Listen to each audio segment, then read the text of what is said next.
Nah, keselamatan di dalam Kristen itu sudah pasti harus mengimani Yesus sebagai Tuhan dan Juru Selamat. Yang kedua, harus mengikuti apa yang diperintahkan oleh Yesus, maka kamu akan mendapatkan hidupan yang kekal. Nah, kehidupan yang kekal itu di mana? Sudah pasti surga tempatmu, karena Yesus berjanji bahwasan dia akan pergi duluan ke rumah Bapaknya dan akan menyediakan tempat bagimu. Dan apabila di hari kiamat nanti dia kembali. Tell me pretty lies, look me in the face. Tell me that you love me, even if it's fake. 'Cause I don't fucking care.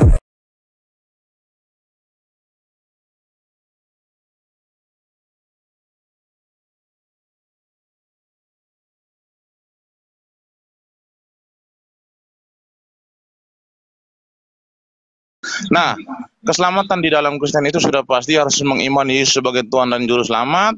Yang kedua, harus mengikuti apa yang diperintahkan oleh Yesus, maka kamu akan mendapatkan hidupan yang kekal.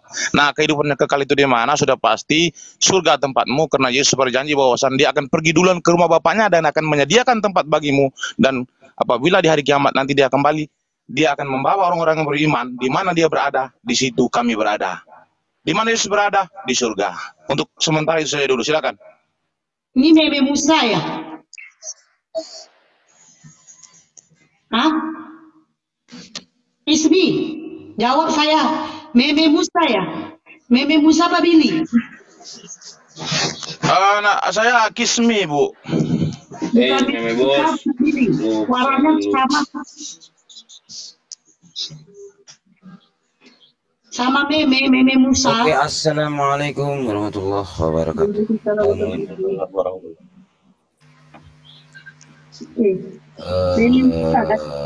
Keselamatan ya. Meme Musa suaranya.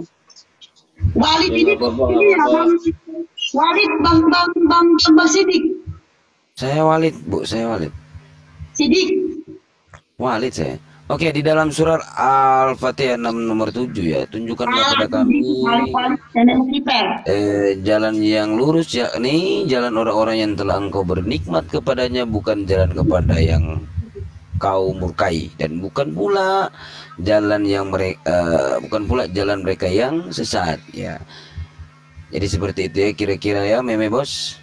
Ketahuilah bahwasannya salah satu tujuan manusia beragama dan menjalani hidupnya adalah mengharapkan sebuah bimbingan Sang Maha Pencipta, yakni dengan menunjukkan padanya jalan yang lurus yang penuh dengan keridoannya, sehingga mampu mencapai kenikmatan dan surga yang Tuhan janjikan.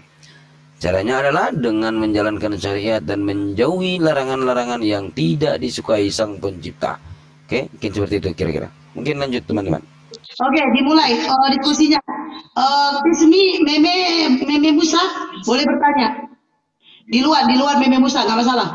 Teman-teman yang Kristen yang mau diskusi, silakan naik minta permintaan. Teman-teman si Musa, yang Kristen, nanti saya turunin yang Islam. Yang Kristen aja yang Kristen, biar imbang, biar ada temannya ya. Oke, lanjut Meme.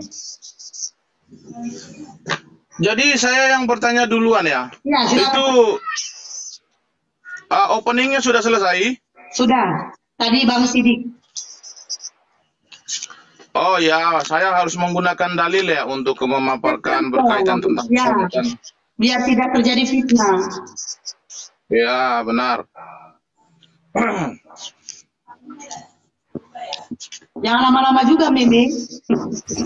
Mungkin ada teman-teman lain mau tambahkan, silakan. Enggak ada penambahan sama teman yang lain. Sudah, itu biar imbang. Kasihan dia sendiri, kita di sini berapa orang.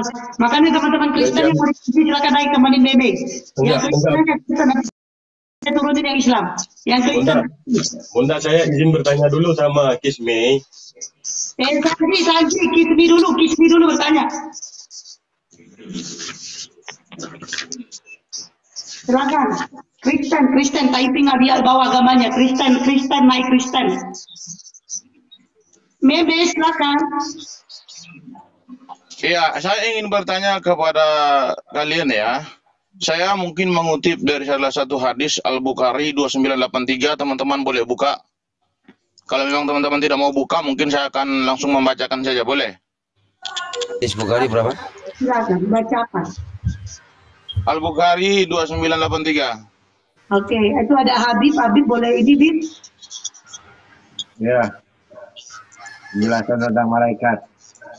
Iya, bisa dibacain, Bib. Dia kan ini kan, pasti nggak bisa baca. Saya yang bacakan dong. Saya dong yang bacakan karena saya yang memaparkan. Maka saya tidak mau membebankan kepada lawan debat saya. Oke, siap, silakan. Setuju ya? Jadi ketika berani untuk mendalilkan harus bertanggung jawab. Tidak boleh ketika kita mendalilkan lalu beban pembuktian itu dilimpahkan kepada lawan debat, itu tidak boleh. Setuju ya? Oke, setuju. Oke, saya bacakan Al-Bukhari 2983. Saya langsung ke narasinya ya. Kalau sanad nanti saya potong aja, tetapi saya langsung di narasinya saja. Ya, Nabi bersabda, yaitu Muhammad ya. Jibril berkata kepadaku, siapa yang meninggal dunia dari umatmu dengan tidak menyekutukan Allah dengan sesuatu apapun, maka dia pasti masuk surga atau tidak akan pernah masuk neraka. Beliau bertanya, beliau ini Muhammad ya, bertanya kepada siapa, kita lanjutkan narasinya. Sekalipun dia berzina dan atau mencuri, Jibril alaihi wasallam menjawab, ya sekalipun dia berbuat dosa itu. Nah, pertanyaan saya, ketika orang mempercayai Allah Subhanahu wa taala lalu tidak menyekutukannya, tetapi dia berbuat maksiat seperti berzina yang dikatakan oleh Jibril di sini, apakah orang tersebut masuk surga atau tidak? Ya udah, Habib apa Bang Sidik yang mau jawab nih, gampang ini. Tapi saya perbaiki. Silakan. Agak lama sedikit. Saya bukan alai, tapi alaihi, bukan alai. Nabi Muhammad alaihi wasallam, bukan alai. Oke, lanjut. Siapa? Bib. Ayo, Pak Lopo aja dulu ada. Silakan. Pak Lopo, mohon doa apa saya nih. Atau masih Oke, saya aja ya. Di situ mengatakan bahwa Nabi Muhammad, siapapun yang tidak menyekutukan Allah, walaupun mereka dosanya berzina atau maling, di situ konteksnya dosanya selama tidak menyekutukan. Dosa seperti berzina, seperti maling itu akan diampuni. Ya kan, nanti di neraka pun itu pasti dicuci dulu walaupun mereka masuk neraka. Itu selama tidak menyekutukan, mereka akan masuk surga. Oke, misalkan dia menyekutukan, itu pasti neraka jahanam. Artinya itu udah dosa syirik. Kalau dosa masih seperti berzina, dosa maling, itu masih bisa diampuni. Oke, saya bahkan bertanya balik, apakah keselamatan Yesus walaupun mereka itu berzina, maling, akan masuk surga gak seperti apa yang dikatakan dalam hadis itu? Misalkan, ini dokter ya, saya baca dulu ya tentang keselamatan ya, bahwa telah ditebus ya. Yang agama Kristen yang mau diskusi silakan naik. Kristen, typing di bawah Kristen. Yang agama Kristen minta permintaan.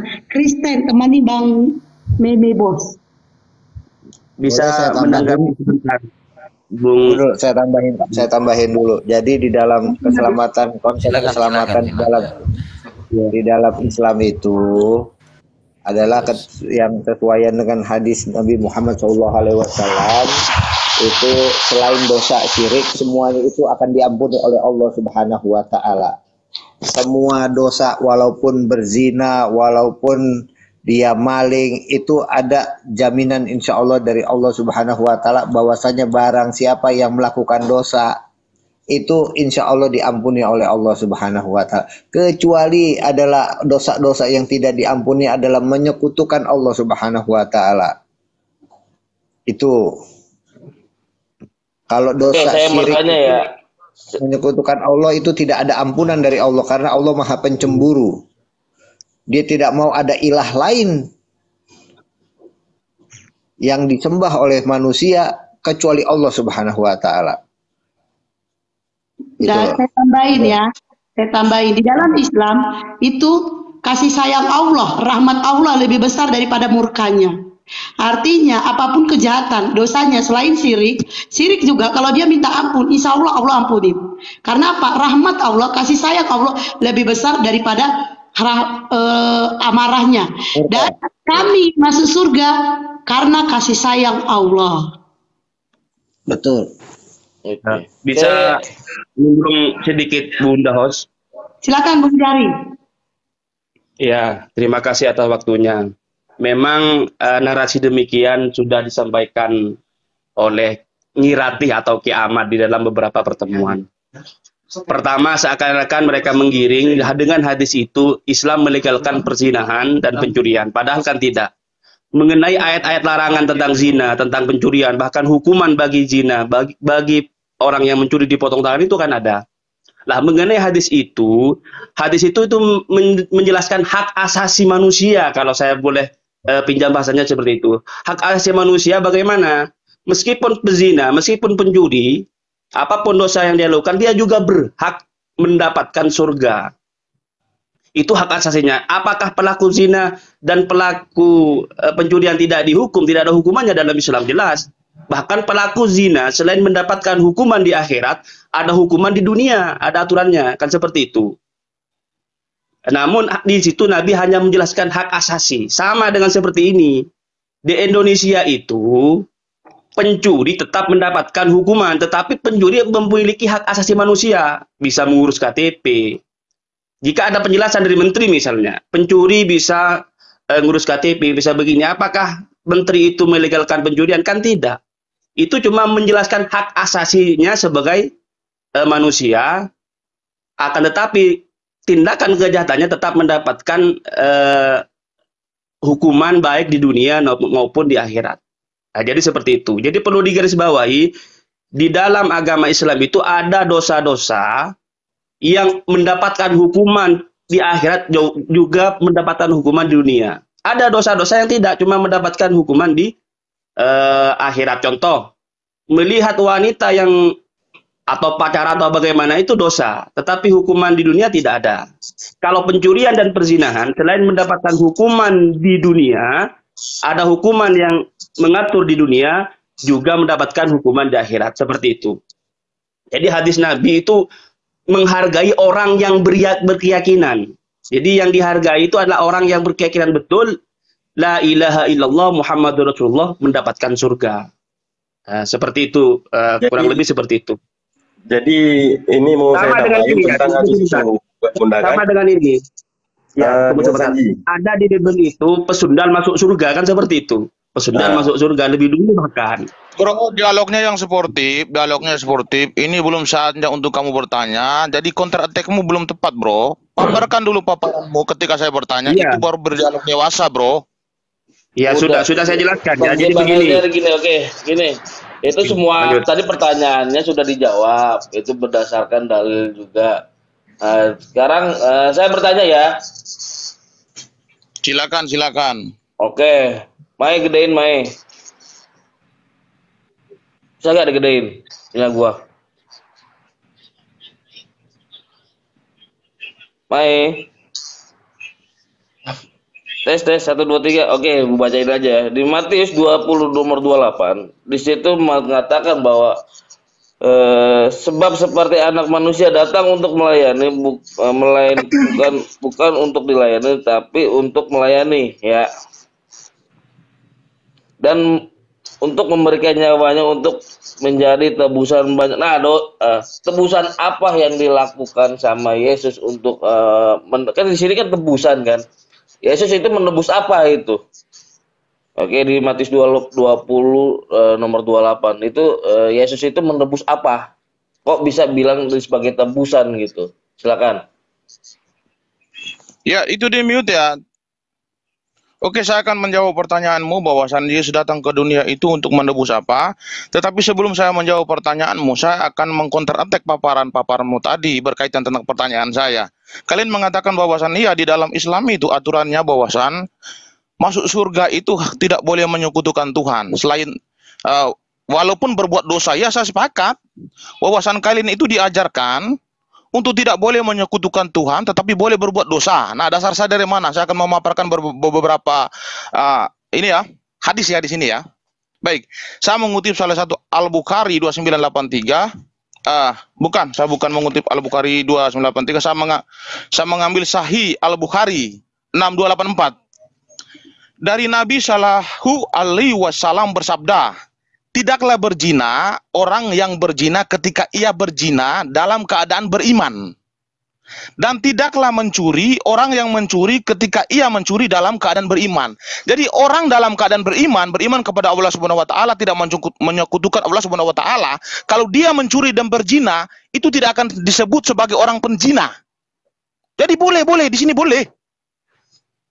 Boleh saja kamu mencuri, boleh saja kamu berzina, asalkan kamu tidak boleh menyekutukan Allah Subhanahu wa taala. Nah, ini ajaranmu. Saya lanjutkan paparan berikutnya ya. Di hadis riwayat Muslim 49. Bro, waktu saya tidak memotong waktu kalian. Jadi kasih kesempatan saya untuk memaparkan. Waktu kalian untuk mengkonter saya itu ada waktunya. Setuju ya? Itu, Abang. Bro, mau supportif nggak dialognya? Kalau tidak mau saya turun. Enggak suportif itu, Bang. Tapi abang salah paham. Kalian punya waktu untuk mengkonter attack saya. Giliran kalian memaparkan ataupun mengkonter attack, saya diam, bro. Ya. Suportif tolong ya. Kalau tidak mau saya turun. Lanjut, Abang. Oke, ini masih waktu saya. Saya lanjutkan ya. Lanjut. Jadi ketika kamu mengatakan bahwasan kami itu paling utama tidak boleh menyekutukan Allah Subhanahu wa taala. Iya, saya sepakat. Saya mengutip lagi dari salah satu hadis. Hadis riwayat Muslim 4936. Nah, bunyi narasinya begini. Rasulullah telah bersabda, demi zat yang jiwaku di tangannya, seandainya kamu sekalian tidak berbuat dosa sama sekali, niscaya Allah akan memusnahkan kalian. Setelah itu, Allah akan mengganti kalian dengan umat yang pernah berbuat dosa. Jadi kalian itu diperbolehkan untuk berbuat dosa seperti yang dipaparkan tadi di... Baca lebih lanjut, baca dengan selesai hadis itu, brother. Ya sudah selesai ini, bro. Kalau kamu merasa belum selesai, silakan saja kamu baca.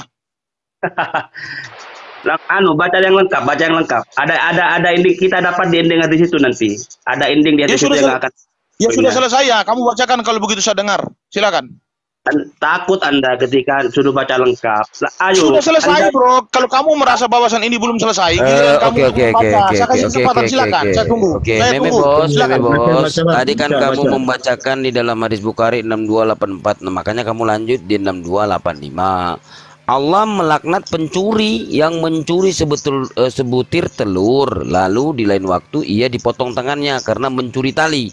Nah, jadi ini waktu kepemerintahan Nabi Muhammad ya mengikuti Amirul Mukminin, yang dalam artian taati Allah, taati Rasul, dan pada waktu itu dia pemimpin kan gitu. Nah, sekarang kalau kita masuk di dalam kepemerintahan sekarang ya itu beda lagi kan gitu. Jadi kamu jangan cuma baca hadisnya di itu aja dong, di 6284. Kamu harus baca dong di 6285 kan gitu. Jadi sekarang silakan, fungsinya teman-teman. apa? Hadis riwayat Muslim 4936 ini apa fungsinya? Di sini saya bacakan ya.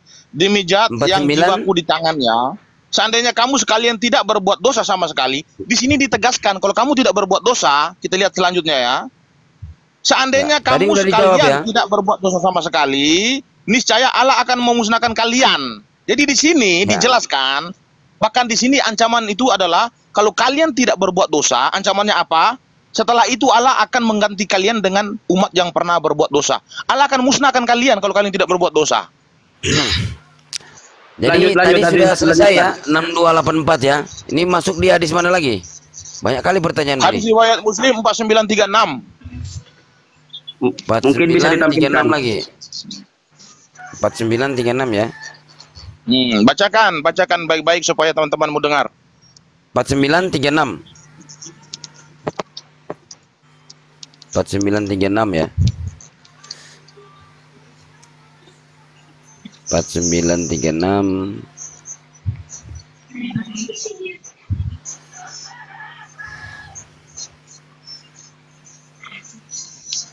Bentar ya.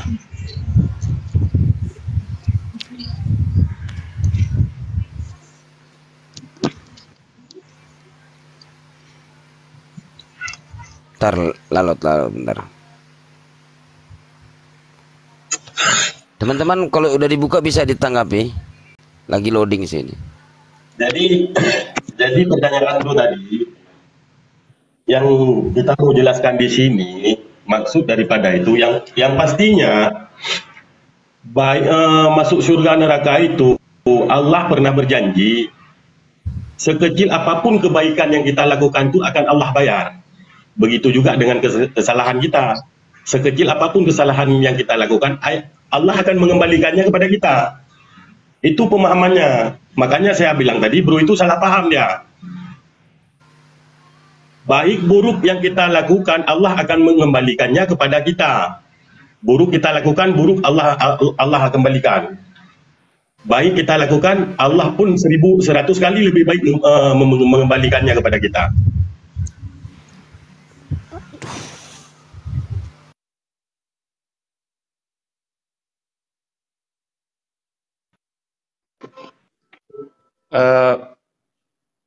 Bisa menanggapi sedikit?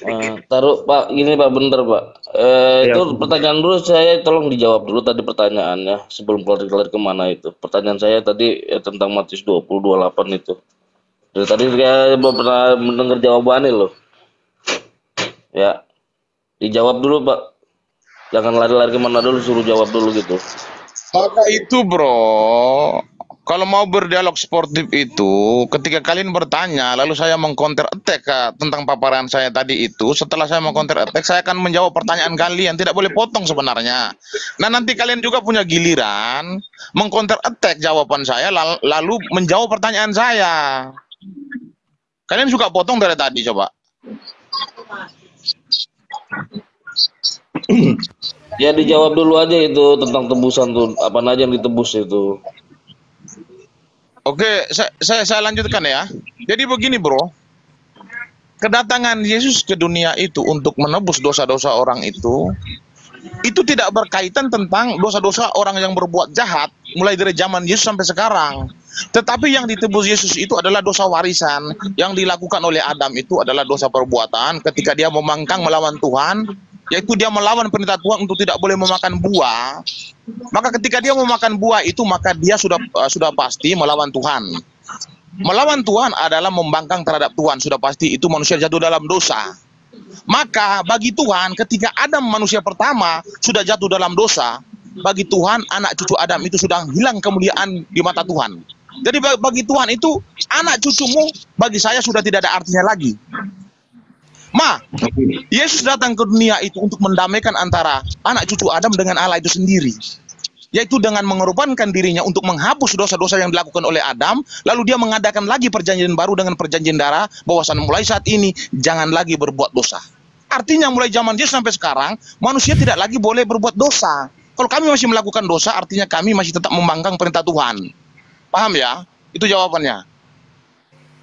Itu siapa yang kasih jawaban? Itu statement abang apa memang dari Alkitab? Udah. Apa bro? Itu statement abang apa memang jawaban itu memang dari Alkitab? Ya Alkitab bro. Namanya Alkitab itu ada ayat yang tertulis, ya, lalu yang tertulis itu kita kembangkan bro. Jadi gini bro, jadi kan di Kristen sekarang ada perjanjian lama, ada perjanjian baru, ya kan? Kristen datang itu setelah ratusan tahun Yesus meninggal, Yesus wafat. Jadi datang setelah sekian ratus tahun, datanglah Kristen, ada perjanjian baru. Yang berjanji itu siapa dan saksinya siapa? Oke, udah. Udah sekarang begini, kamu harus banyak belajar karena kamu mengatakan Kristen itu datang setelah ratusan tahun Yesus terangkat ke surga. Kamu harus banyak belajar untuk bertanya ya. Jadi sekarang saya jelaskan kepada kamu, kamu diam dan kamu mute karena kamu tidak memahami apa-apa sedikit pun di sini. Kenapa saya mengatakan kamu tidak memahami tentang ajaran Kristen sedikit pun? Karena kamu mengatakan bahwasan Kristen itu hadir setelah ratusan tahun Yesus meninggal. Itu kamu salah. Enggak salah. Kristen itu, bentar Pak, saya jelaskan, saya luruskan supaya kamu paham. Kamu di sini bertanya aja tidak tahu bagaimana cara untuk menyerang. Dengar dulu bro. Semasa Yesus masih hidup, boleh kita bilang wafatlah dia. Kalau dari Islam itu diangkat ke langit, boleh dari bilang kita 11 Hebrew lah. Bro, kalau dari Kristen kan Yesus itu sudah wafat. Jadi sebelum Yesus itu wafat, Yesus ada melaksanakan salat, sunat, ada khitan. Jadi kalau sekarang kan nggak ada perjanjian baru. Yang di perjanjian baru itu siapa yang berjanji dan siapa yang jadi saksi di saat ada perjanjian baru itu. Ada sebagian Kristen bilang Rasul Paulus bertemu dengan Tuhan melalui mimpi.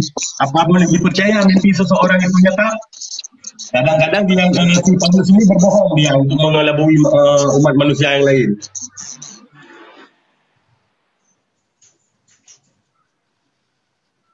Gimana bro?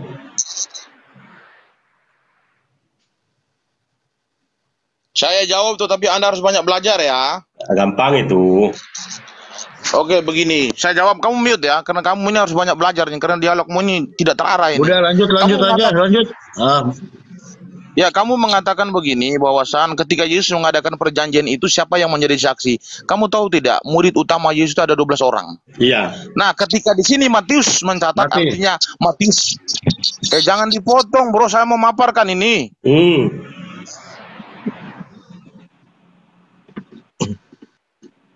Bisa nggak saya memaparkan? Iya, lanjut. Oke, saya lanjutkan. Kamu tadi mengatakan bahwasan ketika Yesus mengadakan perjanjian baru dengan perjanjian darahnya, itu siapa yang menjadi saksi? Dan siapa yang mengadakan perjanjian tersebut? Saya mengatakan kepada kamu bahwasan yang mengadakan perjanjian di sini adalah Yesus itu sendiri. Lalu siapa yang menjadi saksi? Siapa yang mendengar ketika Yesus mengadakan perjanjian baru? Nah, sekarang saya mengutip salah satu kitab, yaitu Matius 26-28 ya. Artinya ketika Matius mencatat, berarti dia adalah sebagai saksi mata. Nah, ketika Matius mendengarkan paparan-paparan Yesus, maka dia mengkonfirmasikan ataupun mendokumentasikan menjadi sebuah kitab yang disebut dengan kitab Matius. Nah, sekarang saya lanjutkan. Siapa yang berjanji? Kita baca Matius 26 ayat 28 ya. Sebab inilah darahku, darah perjanjian yang ditumpahkan bagi banyak orang untuk pengampunan dosa. Yesus yang mengadakan perjanjian di sini, bukan saya, bro. Paham ya? Kepada siapa dia curahkan janji itu? Kepada siapa? Aduh, peka telinga kawan ini. Oke. Kismi. Di mana sang pencipta meminta pengorbanan darah dan manusia? Silakan. Di mana sang pencipta meminta pengorbanan darah dan manusia? Dari perkataan Yesus. Yesus sudah mengatakan begini, bahwasan pada saatnya nanti dia itu akan disalib dan pada hari ketiga ia akan bangkit. Perkataan Yesus adalah perkataan Tuhan. Maka Yesus berkata begini, segala firman yang telah kau sampaikan kepadaku telah kau sampaikan kepada mereka. Artinya perkataan-perkataan Yesus ataupun perjanjian-perjanjian Yesus kepada umat-umatnya, artinya itu berasal daripada Tuhan. Selesai, bro. Berarti bukan Tuhan. Tuhannya Musa meminta pengorbanan manusia dan darah. Silakan. Pakai data. Kamu menuntut Tuhannya Musa meminta pengorbanan. Coba ulang lagi. Di mana Tuhannya Musa meminta pengorbanan manusia dan darah? Silakan. Di mana Tuhannya Musa meminta pengorbanan manusia dan darah? Tidak ada, bro. Tidak ada. Berarti Yesus itu dipersembahkan kepada siapa? Kepada orang-orang yang mengimaninya. Tadi kepada siapa? Kepada orang-orang yang mengimaninya. Kepada orang-orang yang mengimani. Siapa yang mengimaninya dia itu? Di mana Yesus mengatakan itu? Di mana Yesus mengatakan? Di mana?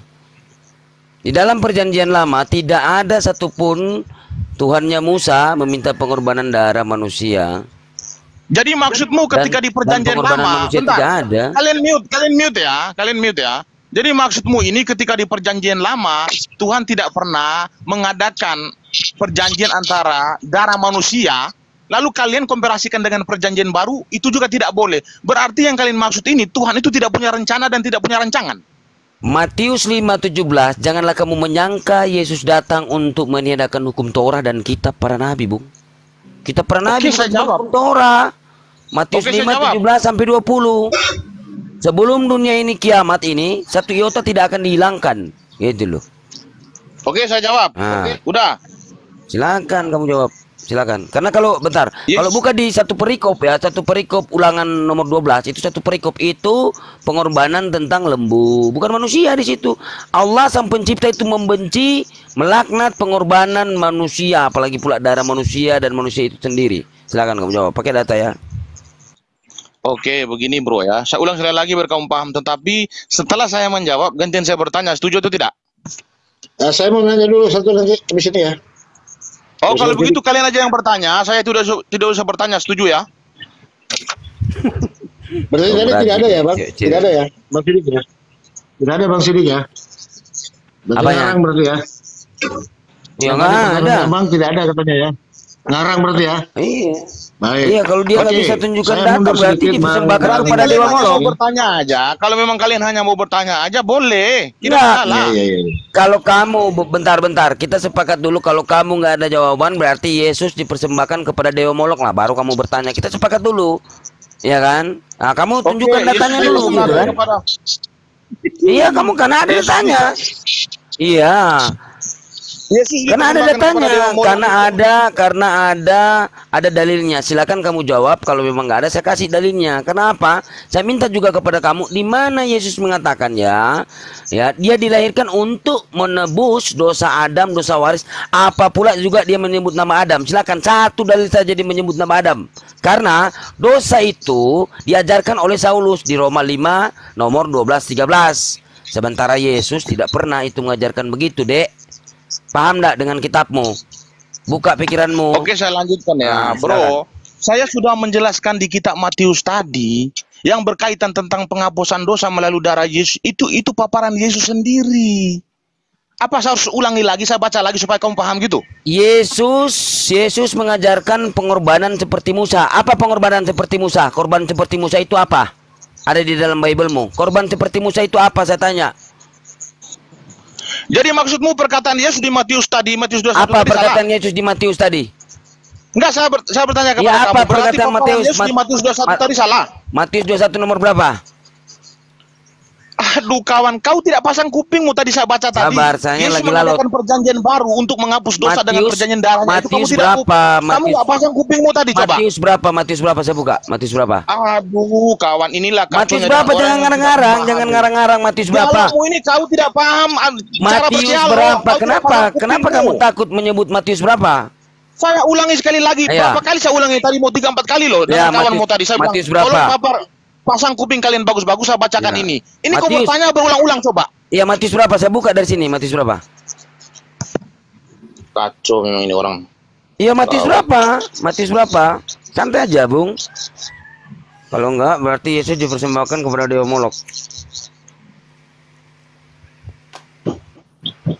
Oke, di Matius 26-28 silakan.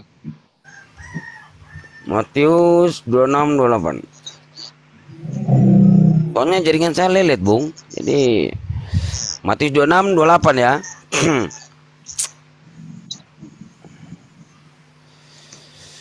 Dan ketika mereka sedang makan, Yesus mengambil roti, mengucap berkat, memecahkannya, lalu ia memberikannya kepada murid dan ambillah, makanlah, ini tubuhku, gitu kan. Nah, ini padahal roti nih, ya kan. Sesudah itu ia mengambil cawan, mengucap syukur, lalu memberikannya kepada mereka, ya kan. Dan minumlah kamu semua dari cawan ini, sebab ini darahku, ya, darah perjanjian yang ditumpahkan, ya, yang ditumpahkan bagi banyak orang untuk pengampunan dosa, ya kan. Akan tetapi aku berkata kepadamu, mulai dari sekarang aku tidak akan minum lagi hasil pokok anggur ini pada air aku meminumnya, yaitu baru bersama-sama dengan kamu dalam kerjaan Bapa. Nah, di sini ini kalau kita lihat roti, ya, roti diumpamakan dengan daging dan anggur diumpamakan dengan darah. Tetapi di sini juga tidak ada dia mengorbankan ini kepada Sang Pencipta, ya kan? Nah, kamu nggak bisa menjawab. Di sini ini perumpamaan ini roti tubuhnya, gitu ya. Anggur itu diumpamakan dengan darah, gitu kan. Nah, jadi kamu jangan berdusta, gitu loh. Nah, sekarang di sini tidak ada dia mengorbankan ini untuk Sang Pencipta. Ya, yang saya minta di sini, di mana Yesus mempersembahkan tubuhnya ini, ya, kepada Sang Pencipta. Silakan. Pertanyaanmu ini memang benar tidak masuk akal. Mana ayatnya Yesus mengorbankan darahnya untuk Sang Pencipta? Itu tidak ada, bro. Justru Tuhan itu datang sendiri. Bentar, kau jangan potong ini giliran saya, dong. Dewa Molok berarti. Dewa Molok. Dewa Molok. Masih mau sportif nggak dialognya? Nggak, saya tanya kalian, masih mau sportif nggak? Iya, kamu nggak bisa menjawab. Pertanyaanmu ini pertanyaan Mana peong. ada Kau ini sembarangan aja pertanyaannya, bro. Mana perjanjian lama tuh meminta pengorbanan manusia? Mana Sang Pencipta itu meminta pengorbanan manusia dan darah manusia? Sekarang mana kamu cari? Kau mute dulu, bro. Baru saya memaparkan, baru kamu silahkan mengcounter attack. Ini dialog anak-anak sebenarnya ini. Ya udah tinggal jawab aja. Silakan, silakan. Udah saya jawab ya. Kamu bertanya mana ayatnya bahwasan Yesus itu mempersembahkan dirinya untuk Tuhan. Itu tidak ada, bro. Justru Tuhan itu datang ke dunia menghapus dosa orang itu dengan melalui perjanjian darahnya itu, bro. Tuhan sendiri. Bukan Yesus mempersembahkan kepada Tuhan lagi, tidak ada itu. Lalu kamu menuntut mana di perjanjian lama itu Tuhan mengorbankan manusia untuk menghapus dosa orang. Itu memang tidak ada. Perjanjian lama itu Tuhan kalau mau menghapus dosa orang itu dengan mengorbankan domba. Tetapi apakah ketika perjanjian baru itu tidak ada? Tuhan itu punya rancangan, bro. Tuhan itu mempunyai rancangan, Tuhan itu mempunyai rencana. Kamu Bukan ini seperti kamu. ngarang-ngarang. Bentar, bro. Kamu ngarang-ngarang. Kalau kamu di situ berarti kamu harus bentar. Penakut untuk berdialog, giliran saya masih Kalau kamu di situ kamu buka Roma. Kalian punya waktu Paulus untuk juga mengajarkan kamu harus persembahkan dirimu, Orang tubuhmu, tahu penakut nggak? untuk berdialog itu adalah ketika saya memaparkan kalian memotong. Siapa yang Inilah takut tanda-tanda sama orang kamu penakut untuk nih? berdialog seperti kalian ini. Gini, Meme, Kalau mau kamu seperti juga itu, bro, kamu memaparkan saya diam. Giliran saya memaparkan saya diam. Kalau ini seperti ini anak kecil penakut kalian ini. Enggak, bagusan saya turun, kalian penakut. Enggak, selesai. Penakut kalian. Nggak ada. Imamat 1820 itu dipersembahkan kepada Dewa Molok. Jadi gini ya, coba kita buka di Roma. Mereka juga harus persembahkan tubuh mereka, mana ya? Sabar saya cari ya. Udah turun abang itu. Udah lari dia. Turun. Jadi gini Bang Walid kan. Itu kan diperumpamakan roti dengan tubuh, anggur dengan darah, kan gitu. Bukan begitu. Yang lucunya kan Bang Walid. Yang lucunya kan, kalau memang orang itu menganggap Yesus itu adalah Tuhan, kita pertanyakan Tuhan kuasa nggak? Sudah pasti Tuhan berkuasa kan? Ya. Kalau misalkan Tuhan tanpa mengorbankan dirinya di salib untuk penebusan dosa manusia, karena Tuhan kuasa langsung memaafkan segala dosa manusia, itu bisa nggak? Gimana Bang? Jadi kan kebanyakan kawan-kawan mengimani kan Yesus yang lucunya di pikiran kita itu, kalau memang dirinya Yesus itu Tuhan itu kan kuasa, tanpa mengorbankan dirinya untuk disalib untuk memaafkan dosa manusia, itu kan bisa dengan gampangnya. Kenapa harus mengorbankan dirinya untuk disalib, sedangkan penyalipan itu akan jatuh ke kewibawaan seorang Tuhan. Ya, jadi gini. Coba kita buka di dalam Roma 12 nomor 1. Udah itu Bang, ada Ronald Silaban. Silakan Ronald Silaban, agama apa? Lanjut, saya dulu Bang. Saya Kristen. Oke. Kita diskusi ya. Iya Bang, langsung turun aja. Bunda. Iya. Izin turun ya Bunda. Salam. Iya, langsung turun aja, langsung turun. Silakan langsung turun. Reza, saya lanjut tadi. Reza boleh sedikit ya. Reza tadi mungkin sudah menyimak. Jadi saya cuma ingin mempertanyakan aja, di mana ayatnya Yesus itu datang untuk menebus dosa warisan. Langsung aja. Nanyanya ke siapa nih? Jadi saya perjelas ya, pertanyaannya gini.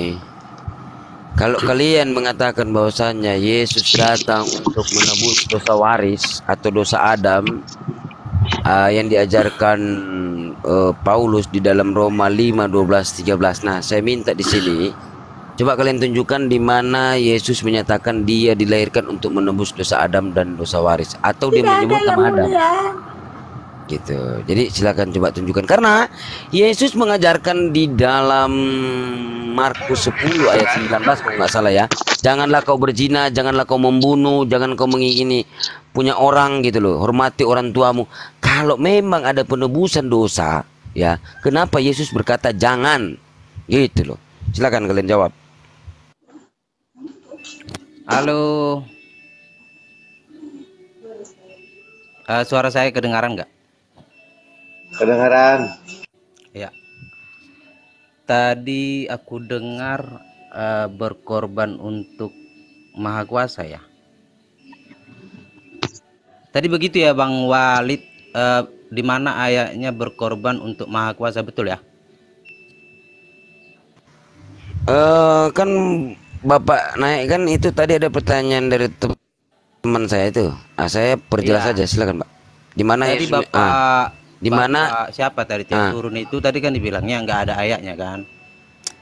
Tadi Bapak minta Pak Meme. ayat, ya Bapak minta ayat di mana ayatnya bahwa Yesus berkorban untuk yang Maha Kuasa, betul kan? Ya, di mana sang pencipta sang pencipta itu sang pencipta meminta pengorbanan darah dan pengorbanan manusia, silakan.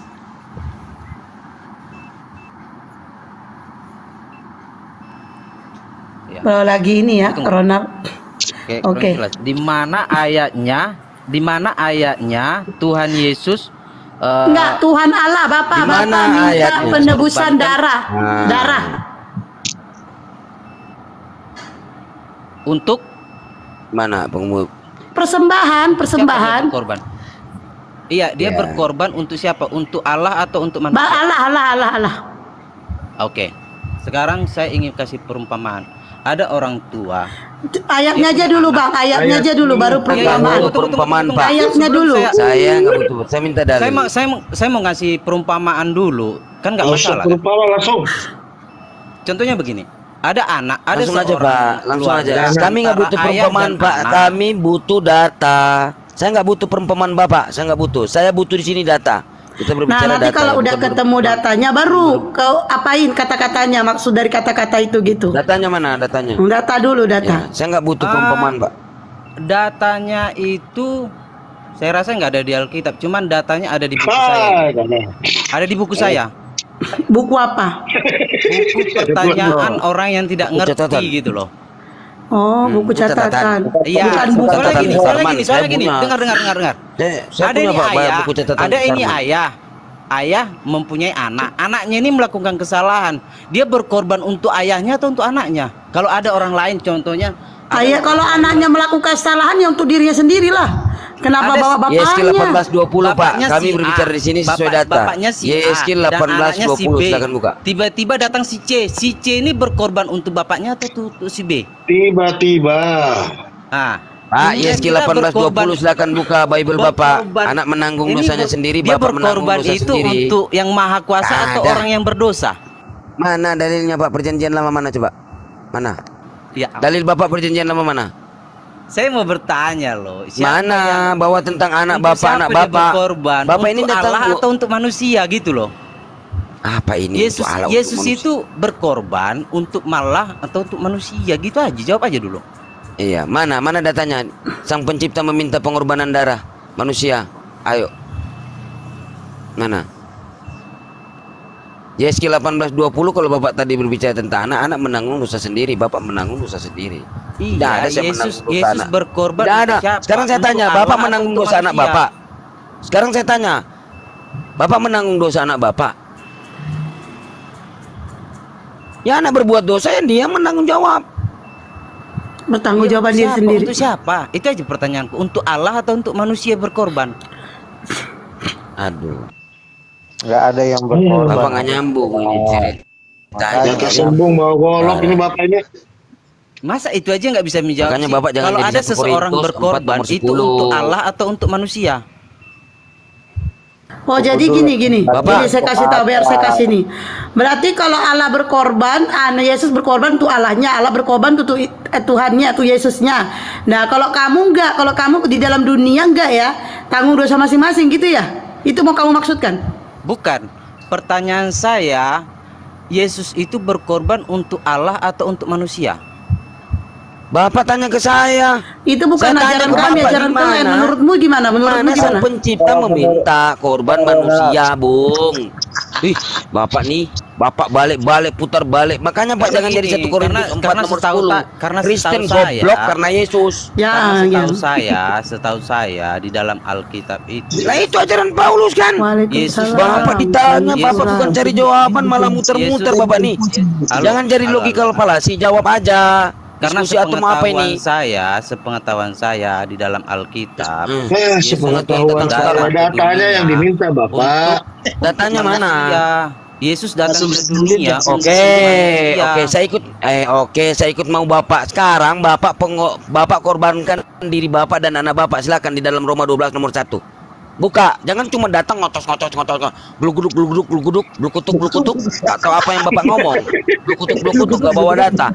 Karena itu saudara-saudara, demi kemuliaan Allah, aku menasihatkan kepadamu, ini kata Paulus, supaya kamu mempersembahkan tubuhmu sebagai persembahan yang hidup, yang kudus, dan yang berkenan kepada Allah. Ini ajaran Paulus, makanya Bapak sembahkan itu.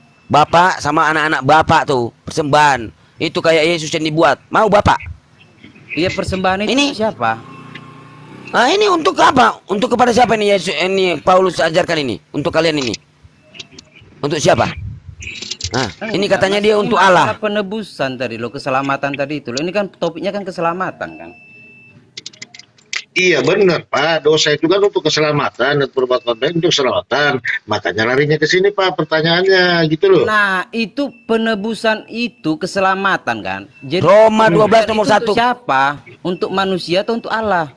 Karena itu saudara-saudara, demi kemuliaan Allah ini ajaran Paulus, aku menasihatkan kepada kamu supaya kamu mempersembahkan tubuhmu.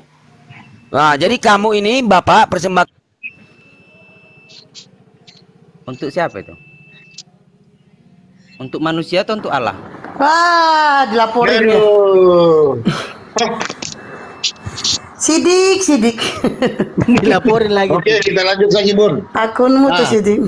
Ya saya lanjut lagi tadi Yang belum naik agama terjawab. Kristen aja, Kristen. Typing di bawah agamanya. Kristen ya, temani Ronald ya, Kristen. Ya. Lanjut Pak Ronald, tadi belum dijawab di mana ayatnya kedatangan Yesus itu salah satunya untuk menebus dosa waris. Saya rasa udah dibaca tadi. Belum. Udah, karena tadi udah memaksa ayat-ayat tadi itu kan ada tadi yang memaksa-maksa ayat tadi. Ya di mana Pak? Belum Pak. Masa iya? Yang di Matius tadi itu loh, yang berapa tadi itu ya? Tapi kurasa udah banyak loh orang mendengar itu pemaksaan tadi itu. Enggak pemaksaan Pak, kan Bapak naik jadi kita bertanya kan gitu. Itu Pak, dengan konsep keselamatan Pak, ya. Nah ini saya tanya. Oke, di mana ayatnya Yesus Makanya mengatakan kata-katanya ya, tuh Bang Sidik, kata-katanya tuh agak diniin. Gak masalah, akun saya banyak 200-an kok. Dasar. Nah, jadi sebelum dilanjut saya sapa dulu. Hadis Asembal. Hadis Asembal agama apa Hadis? Hadis. Ya, agama Islam. Oh, Islam. Oke, lanjut. Lanjut. Pak Ronald. Iya. Bisa dilanjutkan tadi Pak Ronald. Oh iya, kira-kira Yesus Tuhan Ya, kalau siapa memang nih, host? kalau mau dilanjutkan, untuk siapa Yesus menebus kalau mau dilanjutkan? Untuk manusia Dewa atau Molok, untuk Pak. Allah? Untuk Dewa Molok. Untuk Dewa Molok. Mungkin untuk Dewa itu di Molok. catatan Anda ya? Loh, silakan buka Pak, Imamat 18:20. Oke, buka aja. Iya. Imamat 18:20. 18:21 coba ya. 21 apa 20? Iya 21. Rija Hafsi di sini Islam atau gimana? Iya. Janganlah kau serahkan seorang dari anak-anakmu untuk dipersembahkan kepada Dewa Molok, supaya jangan engkau melanggar kekudusan nama Allahmu, Sang Pencipta. Akulah Tuhan, Sang Pencipta semesta alam. Nah, ini Yesus ini anak siapa? Anaknya Maria. Ya. Anaknya Maria ini, anaknya orang. Ya. Jadi jangan dipersembahkan gitu loh. Nah, itu ajaran siapa? Nah, begitu. Itu ajaran Sang Pencipta. Gitu. Anaknya orang berarti orang ini ya. Orang ini bagaimana mereka? Iya, Bagaimana anak orang, mereka? Sabar. Bagaimana sabar. orang itu bisa dikatakan anak orang? Kayak mana Sabar. sistem perkawinannya? Kayak mana? Yesus itu kayak mana? Anak siapa? Kayak mana? Anak siapa? Domba. Anak Allah. Domba. Anak Allah. Kalau kau mengatakan anak Allah tidak bisa di sini ya. Udah gugur ya. Jangan kau serahkan dari anak-anakmu untuk dipersembahkan Ya, kepada Dewa saya Molok. tahu, Supaya saya tahu, Oke. saya tahu. Nah, Saya terus tahu dia di anak Maria, sini. gitu kan? di sini memang nggak bisa dikatakan bahwa Yesus itu anak Allah. Hanya di Alkitab yang bisa bilang gitu. Iya, ini imamat. Jadi di sini jangan dilarang. Nah, jadi ini berarti kalau kalian persembahkan Yesus itu berarti kepada dewa Molok dong, bukan kepada Sang Pencipta. Tidak ada. Ya, jadi itu Sang Pencipta melarang loh. Jangan kau melanggar. Nah, ya itu. Tapi mungkin semua orang udah tahu. Semua orang udah tahu percaya manusia atau percaya Alkitab. Cuman di Alkitab itu yang bahwa tertulis dalam Biblemu, itu yang tertulis dalam Biblemu kan. Emang percaya kepada siapa? Ini kami membaca itu yang tertulis, Dek. Makanya di saat kami minta di mana Yesus di mana Sang Pencipta ini meminta pengorbanan darah manusia dan tubuh manusia gitu. Ya, kalau nggak ada ya kembalikan kepada imanmu. Anak orang tadi ditulis dalam imamat kan. Orang ini seperti apa perkawinannya? Aduh. Yesus itu anak orang atau bukan, Pak? Yesus itu anak Maria atau bukan? Di dalam Alkitab dia adalah anak Allah. Anak Allah. Apalagi anak Allah pula. Anak Allah pula dikorbankan kan? Sekarang saya tanya juga nih, anak Allah ini alegoris atau harfiah? Apa? Anak Allah itu yang dimaksud alegoris atau harfiah, Pak?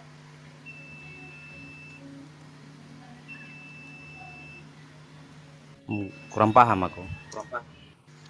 Ya, maksudnya maknanya itu alegoris atau harfiah. Yang jelas dia anak yang maha kuasa lah. Bukan anak Maria berarti. Itu alegoris, itu yang saya tanya. Alegoris hiasan atau harfiah? Ngerti nggak Pak ini? Harfiah sama alegoris. Kata hiasan, Pak. Kata hiasan. Dia bisa hiasan dikatakan atau harfiah, Pak? Kalau dia bisa juga dikatakan hiasan, tapi bisa juga dikatakan fakta di lapangan. Wah, di lapangan. ya, satu aja Pak yang pakai gitu harfiah tuh. Jadi kalau memang begitu Galatia 3:26, sebab kamu semua adalah anak-anak Allah karena iman di dalamnya. Jadi siapa yang beriman kepada Yesus juga itu, Yesus sebagai utusan di situ, anak-anak Tuhan. Berarti mereka juga bisa dikatakan anak Allah, bisa juga tidak begitu ya, sama ya. Sama dong berarti sama Yesus. Kan gitu kan? Kalau Bapak mengatakan harfiah, ya memang anak Allah, ya di dalam Galatia juga banyak anak Allah, bukan cuma Yesus. Oke? Jadi karena begini sebenarnya sangat mudah sih membuktikan Yesus itu benar-benar anak Allah atau enggak. Zaman sekarang bisa kok kita membuktikan itu. Buktikan dari apa, Pak? Asumsi atau tidak, kitab? Anda bisa buktikan saat sekarang juga loh. Oh ya, gimana Pak? Gimana? Yesus gimana? Sekarang gini loh. Kalau kita berbicara yang maha kuasa, artinya dia benar-benar maha kuasa, benar-benar bisa kan? Benar nggak? Iya. Namanya juga maha ya kan? Iya. Apabila Anda menyebut namanya saja, apa yang kamu minta, dia pasti akan memberi. Coba sekarang saya minta kamu minta kepada Yesus, coba. Kalau dia kasih sekarang, coba. Naik ke Komal, biar kita lihat. Coba minta, coba. Minta aja kasih koin ke host ini, singa aja sekali ini. Coba minta sekarang ke Yesus ya, coba. Silakan. Apa seperti itu cara meminta ke Maha Kuasa? Bentar semua. Katanya tadi apa saja? Bapak ini gimana sih? Katanya tadi apa aja? Ya betul, apa saja yang kamu minta bisa. Ya, tapi silakan coba apakah minta. kamu tahu cara memintanya? Pakai tapi pula. Aduh, itu minta kasih host 2 singa. Coba Pak, Satu minta aja, nih, satu. Paus aja Satu ya? sekarang, paus. Paling kalau yang kasih nih Oten nih, kalau yang mau kasih ke host ya kan. Ini membuktikan kan gitu. Ayo Oten. Gini loh, ini kasih tentang ke Maha host itu. Kuasa loh. Ini tentang Maha Kuasa loh. Saya nggak peduli apakah Iya kan? apakah itu Paus. ABCD atau Tuhan Yesus, tapi ini berbicara Maha Kuasa kawan. Iya, Bapak kan yang tahu, Pak. Apakah harus main tentang Maha Kuasa? Apakah Iya, harus kenapa? main membicarakan Maha Kuasa? Nah, sekarang saya tanya, Yesus Maha Kuasa tidak? Maha tahu tidak? Kamu bisa membuktikannya. Apa buktinya? Dia nggak tahu pun arah berbuah, nggak tahu. Kamu Dia nggak perlu meminta ke saya, kamu bisa sendiri membuktikannya. apa yang dibuktikan dalam Bible? Dia nggak tahu apa-apa, dia nggak tahu hari kiamat, dia nggak tahu pun arah berbuah, gitu kan? Apalagi? Ya Yesus bukan Tuhan, Yesus utusan. Yohanes 17 nomor 3, ya kan? Yohanes 4:22, ya. Yesus menyembah. Bentar, Kita hidup ini. Yohanes kita 17 nomor 1, gitu loh. Begini, Jadi Bang. dia bukan Tuhan. Dengar, Bang. Yohanes 17 nomor 3, satu-satunya Allah yang benar, Yesus yang diutus. Oke. Kita harus lihat dulu. Kita lihat apa? dulu kapan manusia meminta butuh bantuan Maha Kuasa. Kita lihat dulu. Contoh, pada saat sakit, pada saat menderita, ya kan? Pasti pada saat itu kita membutuhkan Maha Kuasa. Betul atau tidak? Ya. Betul. Maha Kuasa Sang Pencipta Tuhannya Yesus, ya, betul. Aku rasa orang yang percaya kepada Tuhan, yang belum mengenal Tuhan siapa?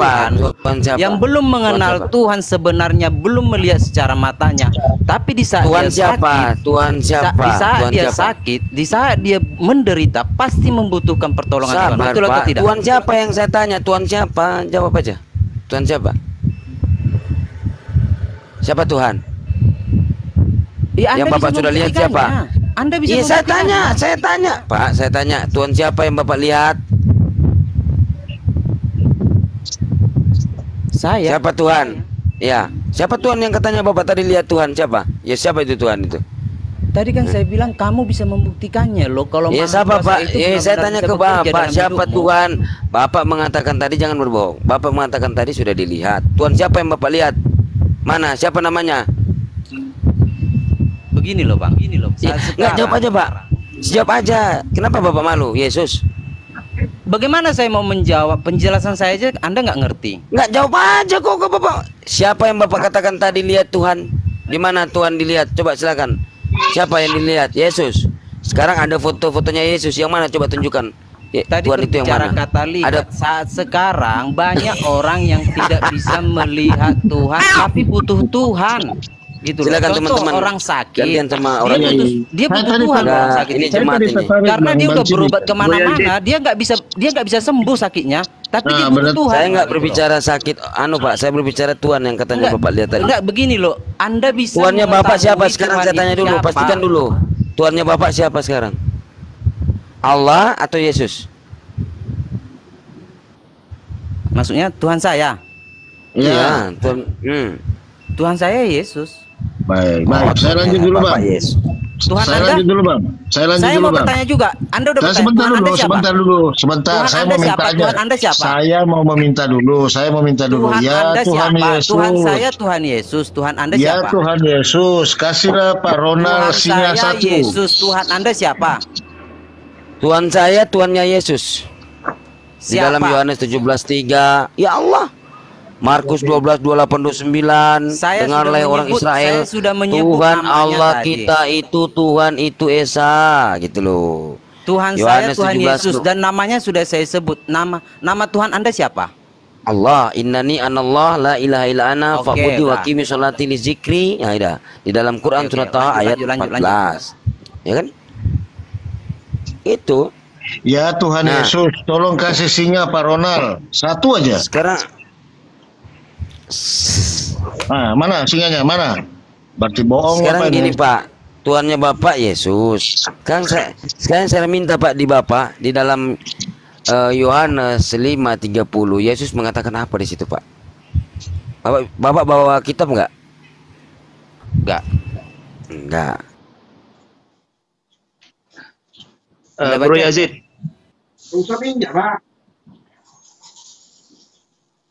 Bro Yazid, halo monitor. Lanjut host, check out. Lanjut host, check out. Assalamualaikum.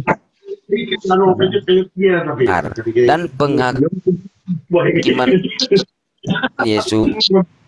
Dan penghakiman Yesus adil, sebab Yesus tidak menuruti kehendak Yesus sendiri, melainkan kehendak Dia yang mengutus Yesus. Siapa yang mengutus Yesus ini? Sang Pencipta. Yang membangkitkan Yesus siapa? Sang Pencipta, yaitu Allah di Kisah Para Rasul 2 nomor 32. Nah, yang saya minta kepada Bapak ini, kehendak Dia ini yang Pencipta ini yang mengutus Yesus, di mana mengatakan kepada kekristenan ini sembahlah Yesus. Coba bawa datanya Pak, silakan. dari perbuatannya. Pak, yang saya minta Pak, yang membangkitkan Yesus di Kisah Para Rasul 2 nomor 32 itu Sang Pencipta, yaitu Allah. Nah, di dalam Yohanes 5:30 bunyinya gini, ya, Yesus tidak menuruti kehendak Yesus sendiri, melainkan kehendak Dia. Kehendak Dia ini siapa? Sang Pencipta yang mengutus Yesus. Jadi saya minta kepada Bapak ini, di mana kehendak Sang Pencipta ini mengatakan kepada kekristenan ini sembahlah Yesus? Mana datanya, Pak? Datanya yaitu dari perbuatannya, bahwa Dia itu Maha Kuasa. Dia bisa menghidupkan orang lain, bisa membuat orang lain melihat. Dia menghidupkan Lazarus, itu dia berdoa Pak, bukan atas kuasanya sendiri. Oke? Dia berdoa kepada Sang Pencipta. Ya, betul kan? Apakah Tuhan tidak boleh mendoakan Nabi? Apakah Tuhan tidak bisa mendoakan Nabi? Bapak ini gimana sih? Nabi Kristen loh. Sariputra itu Kristen, Nafiri, Sariputra. Kalian bertiga di sini Kristen. Nanti satu lagi kalau ada yang minta naik Kristen, saya naikin. Biar 4 orang kalian ya. Tenang. Sampingmu Kristen, Nafiri. Lanjut. Pak, Muslim Pak, izin berbicara, boleh nggak? Iya, silakan. Jadi gini, sabar ya. Sebelum ini saya buka dulu tentang Yesus. Bentar Pak. Dia menghidupkan Lazarus itu gini ya. Bunyinya gini ya. Jadi dia di situ dia berdoa loh menghidupkan Lazarus itu, bukan atas kuasanya sendiri Pak. Dia gitu. Jadi dia berdoa kepada Sang Pencipta. Jadi di dalam Yohanes, jadi di sini Pak, di dalam Yohanes 11 ya, Yohanes 11:40 sampai Yohanes 11:44. Bunyinya gini. Jawab Yesus, bukankah sudah aku katakan kepadamu, jikalau engkau percaya engkau akan melihat kemuliaan Allah, melihat kemuliaan Sang Pencipta. Maka mereka mengangkat batu itu, lalu Yesus menengadah ke atas dan berkata, Sang Pencipta atau Bapa atau Allah, aku mengucap syukur kepadamu karena engkau telah mendengarkan aku. Aku tahu bahwa engkau selalu mendengarkan aku, tetapi oleh karena orang banyak yang berdiri di sini mengelilingi aku mengatakannya supaya mereka percaya bahwa engkaulah yang mengutus aku. Gitu Pak. Dan sesudah berkata demikian, berserulah ia dengan suara keras, Lazarus, marilah keluar. Nah, orang yang telah mati itu datang keluar, kaki dan tangannya masih terikat dengan kain kafan. Nah, di sini jadi poinnya di sini ada 2. Yesus menghidupkan orang mati, dia berdoa kepada Sang Pencipta yang telah mengutus dia, yang telah memerintahkan dia berkata-kata dan berfirman di dalam Yohanes 12:49-50. Aku berkata-kata bukan dari diriku sendiri, sementara Bapa yang memerintahkan aku. Gitu. Nah, ada satu pertanyaan lagi ya. Di sini dia membangkitkan Lazarus dengan kain kafan. Yang meninggal ini dia bangkit dengan kain kafan. Sementara Yesus pula pun waktu dia mati itu dibungkus dengan kain kafan. Yang anehnya di sini Pak, kekristenan ini tidak mengikuti ajaran Yesus. Mati pakai jas, pakai sepatu gitu kan, peti pula gitu. Silakan Pak. Jadi bukan ajaran Yesus mungkin Bapak ini. Bukan mungkin, dan memang bukan ajaran Yesus, ajaran Saulus. Silakan. Ya, tadi Anda bilang kan dia melihat ke atas gitu ya. Pertama, memang yang Maha Kuasa itu dari atas. Itu wajar-wajar aja lah dia lihat ke atas. Yang kedua, dia utusan. Saya rasa bukan dia aja yang diutus, Roh Kudus juga diutus.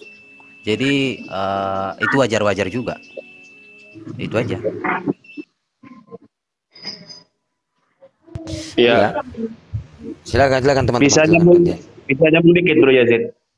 Ya. Silakan. Terima kasih. Begini Pak Ronald, berbicara tentang masalah doa, ternyata tentang konsep penebusan dosa itu sudah diajarkan Yesus dalam Lukas 23 nomor 34. Bagaimana cara Yesus mengajari murid-muridnya dan pengikutnya, caranya dia agar diampuni dosa-dosanya. Jadi di Lukas 23 nomor 34 itu sebenarnya konsep penebusan dosa yang diajarkan Yesus. Bisa saya baca ayatnya ya? Ya, silakan. Yesus berkata, "Ya Bapa, ampunilah mereka." Di sini Yesus, satu dengan ayat ini Yesus memberitahu bahwa diri tidak punya hak otoritas untuk mengampuni. Yang punya hak mengampuni itu Bapa. Itu yang pertama. Yang kedua, di sini Yesus mengajari bagaimana cara dosanya itu diampuni dengan cara berdoa kepada Bapa. Kalau dalam umat Islam itu beristighfar. Jadi dari tadi Bro Yazid kan minta data kepada Anda. Konsep penebusan dosa yang sebenarnya itu bagaimana? Anda datanya tidak ada mulai tadi. Yang betul konsep siapa? Ya. Kenapa Bu? Yang ngomong siapa? Saya Bung Zahri. Oh, silakan. Iya, jadi ini hanya menunjukkan data kepada Bro Ronald. Jika data penebusan dosa dengan menumbalkan anak manusia itu tidak ada datanya di dalam Alkitab suci Anda, ternyata bahkan konsep penebusan dosa itu yang ada pada Lukas 23 nomor 34. Di mana di situ Yesus beristighfar, meminta ampun kepada Bapa untuk mengampuni dosa-dosa mereka, seperti itu. Iya, betul. Ayat itu memang betul bahwa kita bisa meminta pengampunan dosa kepada Bapa. Iya, yang ada kan caranya minta ampun, bukan cara dengan menumbalkan. Kata tadi kan Bro Yazid minta data kepada Anda. Data yang tertulis dengan cara berdoa minta ampun. Meminta ampun dengan menumbalkan itu berbeda lagi. Itu beda. Makanya untuk konsep penebusan dosa menumbalkan itu kan tidak ada datanya. Yang ada bahkan konsep istighfar dalam Islam itu istighfar, minta ampun kepada Zat yang Maha Kuasa. Di sini Yesus tidak punya otoritas untuk mengampuni dosa mereka. Datanya sudah ada. Tadi yang memaksa ayat tadi itu loh, yang Matius tadi itu loh. Datanya sudah ada. Cuman Anda tidak percaya bahwa itu benar-benar data yang benar gitu. Hanya saja itu aja. Datanya sudah ada dan itu udah fakta di lapangan dan buktinya memang tersalib kok dia. Fakta di lapangan. Iya, tapi kasus tersalib itu untuk menumbalkan fakta tersalib itu ada mungkin. Untuk itu menebuskan dosa kan tidak ada datanya.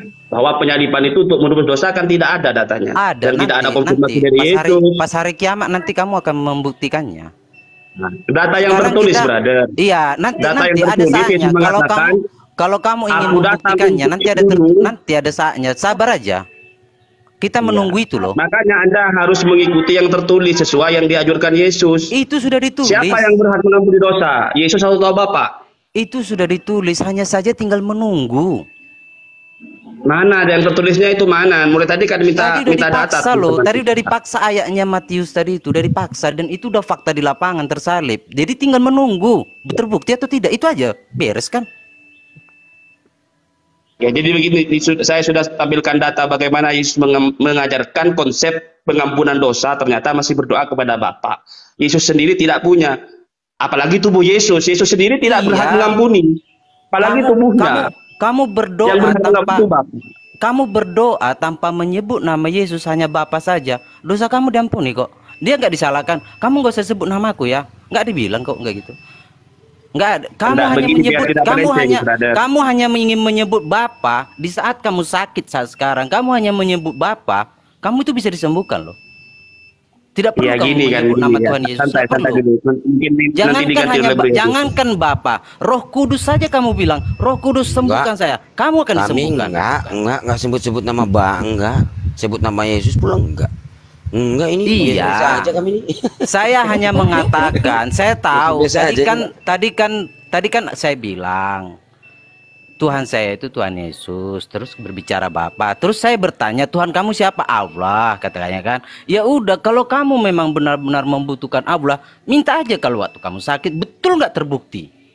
Itu saja, beres. Mudah cara membuktikan Tuhan itu benar-benar Maha Kuasa atau tidak. Iya, tidak susah. Allah kan bertuhan, Yesus kan bertuhan, Pak. Yesus itu bukan ateis. Yohanes 4:22, kamu menyembah apa yang tidak kamu kenal. Yesus menyembah apa yang Yesus kenal. Siapa yang Yesus kenal? Siapa yang Yesus sembah? Ya, Sang Pencipta. Bang Sidi, bentar. Bang Sidi, kasih dulu Asep. Hadis mau bicara apa? Silakan. Masya Allah. Oke, terima kasih Bu ya atas kesempatannya. Dari tadi sebenarnya di sini ada yang berbicara terkait tentang ayat dan ada yang berbicara terkait tentang hadis, dan ayat dan hadis itu hanya dipahami mungkin sesuai dengan keinginannya gitu ya. Maka di sini saya ingin fokus ke ayat yang dibahas tadi sebelumnya ya, sama hadis tentang ayat tentang doa lah, kemudian tentang pengampunan dosa dan lain sebagainya. Baik,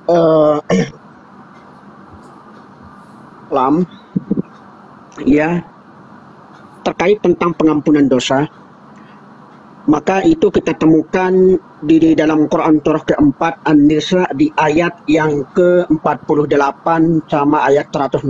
Ayatnya diulangi 2 kali. Apa kata Allah Subhanahu wa taala? Innallaha la yaghfiru an yushraka bihi wa yaghfiru ma duna dzalika liman yasha. Sesungguhnya Allah tidak akan mengampuni dosa syirik, dan Allah mengampuni segala dosa yang di bawah kesyirikan itu sendiri. Nah, untuk memahami ayat ini, ya, tadi ada komentar bahwasanya berarti Allah itu Allah itu hanya tidak mengampuni dosa kesyirikan.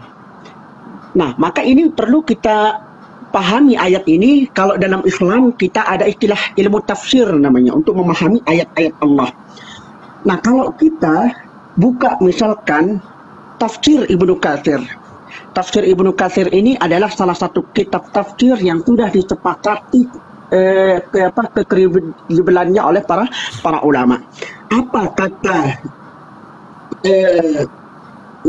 Al-Imam Ibnu Katsir dalam tafsirnya? Bahwa yang dimaksud dengan ayat la yaghfiru ayyushraka bihi, Allah tidak akan mengampuni dosa kesyirikan. Maksudnya dalam ayat ini adalah la yaghfiru li abdi laqaihu wa huwa musyrikum bihi. Ini yang mesti kita garis bawahi, bahwa ayat ini berbicara bahwa Allah mengampuni semua dosa sekalipun dosa hambanya yang melakukan kesyirikan, dengan catatan dia mau bertaubat atas dosa kesyirikan yang dia kerjakan selama hidupnya di dunia sebelum dia diwafatkan oleh Allah Subhanahu wa taala atau sebelum dia meninggal. Tapi kalau ada orang Islam, ya, ada orang Muslim melakukan dosa kesyirikan, dan dosa kesyirikan itu dia belum bertaubat dari dosanya, maka dia kemudian dia meninggal atau dia mati dan dia membawa dosa kesyirikannya itu, maka oleh para ulama ahli tafsir itulah yang dimaksud bahwa Allah tidak mengampuni dosa mereka. Kenapa? Karena dia belum bertaubat. Udah Bang Hadis, udah. Kita diskusi. Itu ini untuk meme tadi ya, meme bos ya. Dan orangnya sudah tidak ada, dan itu sudah dijawab oleh Rija Habsyi dan udah diapain oleh Bang Jahri. Sudah dinin ya. Kita di sini maaf ya Pak Hadis, saya di sini bukannya apa ya. Ini kita diskusi, jadi tidak boleh panjang-panjang. Nanti nggak masuk kotaknya. Sedangkan anak orang aja di Tuhan agak susah diluruskan. Apalagi kita ngasih ayat kita yang panjang-panjang. Nah, oke, itu tadi meme bos. Meme bos udah nggak ada, udah selesai itu. Oke. Itu yang mau disampaikan rupanya.